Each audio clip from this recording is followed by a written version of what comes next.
Listen guys, this is a fun historic card, so I'll be making very lighthearted picks. Don't take them too seriously. I started this channel more so for analysis and less for picks, so I don't often place bets on fights. If there is something I see value in, I'll let you know, but use your own best judgment when placing bets and making picks. With that, here are my UFC 205 main card picks.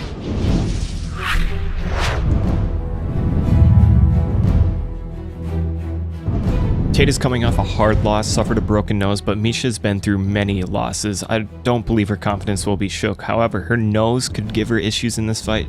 There's also rumors of Misha and Brian having relationship issues. Perhaps they broke up. That could be a distraction, but if they did, this may not always be a bad thing. It could be a good thing. Less distractions, but who knows? Besides that, I think Raquel is more cerebral and fundamental on the feet. She's a tough chick to take down. Misha may have more experience, and she could hold down Raquel. I think if Raquel minds her footwork, she can take a decision here. I think no matter what, it goes to decision, but my pick is going to be Pennington.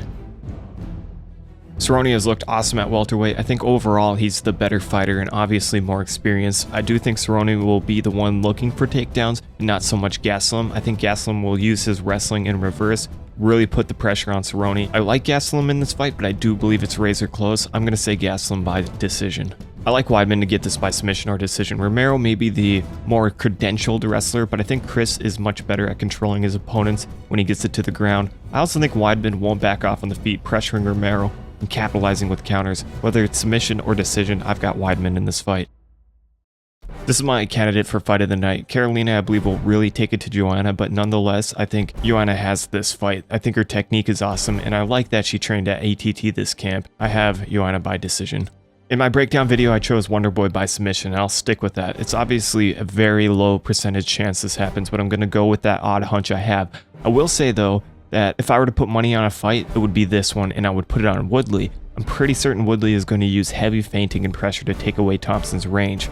Once Wonderboy's kicks are gone and his space is crowded, I think Woodley can take him out. He'll be walking into a wood chipper, but there's something up their sleeve at Rufus camp. They're excited about it. I'd put money on Woodley by second round KO, but in my UFC fantasy pick'em, I'll be taking Wonderboy by submission. I find it crazy that many members of the media and analysts are picking Conor here. I thought for sure more would be leaning towards Alvarez, but perhaps we're going through Rousey versus Holm all over again. I think the difference is that most active fighters always pick against Conor McGregor, and it's no different here. I do feel like McGregor is the underdog in this fight personally, and Alvarez is the favorite, but that's not what the odds show, so we can't go with that. My pick is Conor to win via TKO, not a clean KO and not by an easy means. I think if Eddie wins, it's likely by submission, but to count Eddie out on the feet would be a mistake. Eddie looks in phenomenal shape, his confidence is there, and he has a great team behind him. There's a strange vibe to this card, and I can't quite put my finger on it. I think we're going to see a bit of everything in this fight, and I do believe we're going to learn a lot about Conor. I think we finally get questions answered in this fight. Conor's jiu-jitsu, about his wrestling, about his conditioning, and how he fares against one of the best lightweights to ever do it. Here's my advice. Whether you're an Eddie fan or a Conor fan, I think it's a good time to take off those hats and put on your fight fan hat and simply enjoy this fight. I think both deserve to be in this main card spot. Even if Conor chose this path and his opponents, he has put himself into this position and risking his credibility. This isn't a last-minute fight at welterweight. This isn't for an interim belt. This is a legitimate fight against a legitimate opponent. Eddie deserves this.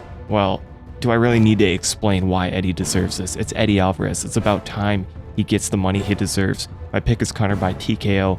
I'm thinking second, maybe early third round. Thank you for watching Rapid MMA. Leave your final main card picks down below.